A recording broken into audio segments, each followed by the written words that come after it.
When is the last time you broke a promise? We don't do that every day, do we? Or do we?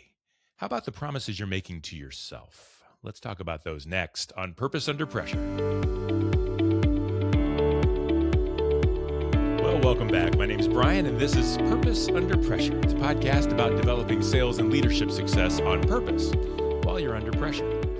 That's where purpose comes to fruition, isn't it? When we're trying hard to get things done right, when we're trying to make things happen on purpose, the pressure tries to knock us off, tries to make us take a shortcut. Don't do that. That's what this show is all about. And it's designed for salespeople, and it's brought to you by the professional sales and leadership training team at Sandler by the Ruby Group. You'll find them in Akron, Ohio. They're in Jacksonville, Florida. They're in Capital Region, New York. They do their work on purpose, like we just talked about. They stick to processes. They identify a plan that works. They identify processes that work, perhaps techniques that work, and they stick to them. And if that sounds good to you, and I hope it does, go ahead and check out Sandler by the Ruby Group. You can find them online at therubygroup.sandler.com. The Ruby Group, practical sales and leadership coaching for high pressure moments. So let's get cooking. I've got an important question to ask you, and it might offend someone. I want to ask you this. Which promises are you willing to break? Which promises do you make that are okay to break? Promises to your clients? No. Promises to your wife? No. Promises to your kids? Gosh, I hope not. Is it okay to break any of those promises? No. What about the promises you make to yourself? What am I talking about? I'm talking about the things that are important enough to put on your calendar, but not important enough to follow through on. Are you breaking promises to yourself? Look, don't tell me this doesn't happen to you. It happens to me like daily. You know you need to do the important work. You know you need to do what Sandler by the Ruby Group calls your behaviors. You need to prospect. You need to make your phone calls. You need to knock on some doors, maybe write some personal thank you cards, whatever you need to do that you know moves the needle. You know you got to do it because you know you're going to see the results when you do it. And so you put the blocks on your calendar, right? Starting to sound familiar? You put the blocks on your calendar. Maybe you write in, make 10 calls from 9 to 10, and you put that on there every single day. And you go ahead and put it on repeat. So it shows up every day for the rest of your life. And it's staring at you right in the face. 9 to 10 dials, 9 to 10. I can do that. Do that every day. You've made 50 calls a week, done. Pay dirt. Then what happens? You know what happens. The client calls and asks if they have time to meet at 9 a.m. tomorrow. Sure thing. No problem. Of course, you're going to break that promise to yourself to go take care of your client. And if you're well-meaning, you'll move that block of time that you were going to do at 9 o'clock down to 2 o'clock that same day. That's okay. I'll just move it to later. And then what happens? The boss calls an emergency meeting for 2:30? So you slide that commitment over to tomorrow because you can't tell your boss no. I'll double up tomorrow. I'll catch up. And then, the week goes by, 9 a.m. on Friday comes. It's been a long week. All these emergency meetings and all these client calls. You decide to do your paperwork instead.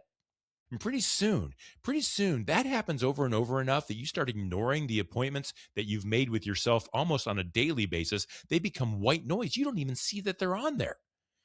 You've got a block every single day telling you what you need to do, and you don't even see it. You're breaking your own promises, a promise you made to yourself. You're choosing this urgent work that others find important over the important work that you know you need to do, the promise you made to yourself to get it done.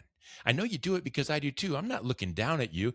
We all do this. At least I think so. I don't think I'm the only one. I break promises to myself all the time. Here's the way I want to think about this, folks, and I want you to think about yourself in this way. We would never, at least I hope, we would never just not show up to a client meeting that's on the books because something more important came up.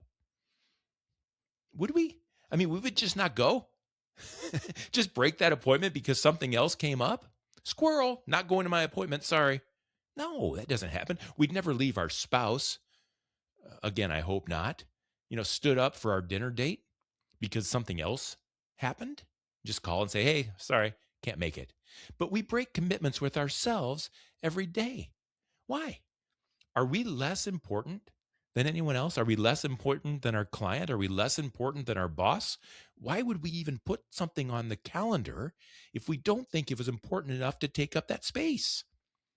Why would we even ask ourselves to do it? Set aside time and then we bust it. Are we kidding ourselves by putting it on the books? Do we think that that makes us, get it done? Like, okay, it's on there. I might not do it, but it's on the calendar.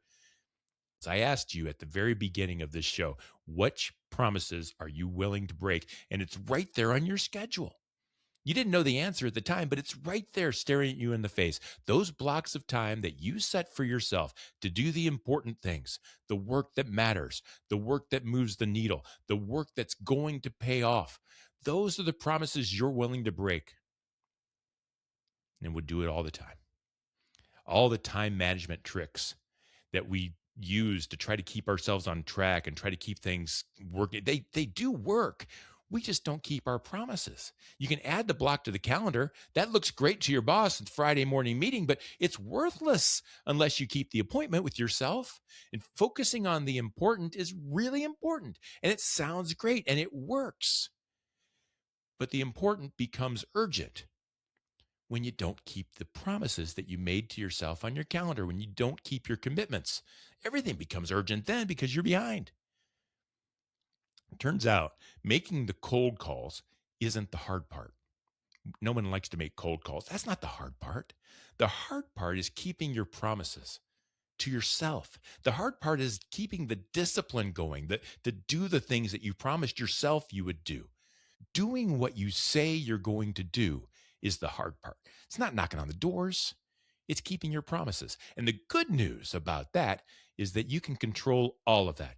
All of those promises that you make, when you treat yourself as important as anyone else, as important as any client, as important as any boss, as important as your spouse, because you are, when you treat yourself as important as you are, you'll start to treat yourself with the respect that you show others. You'll start to keep your appointments. You'll start to keep your commitments. You'll start to keep your promises. And isn't that what promises were made for?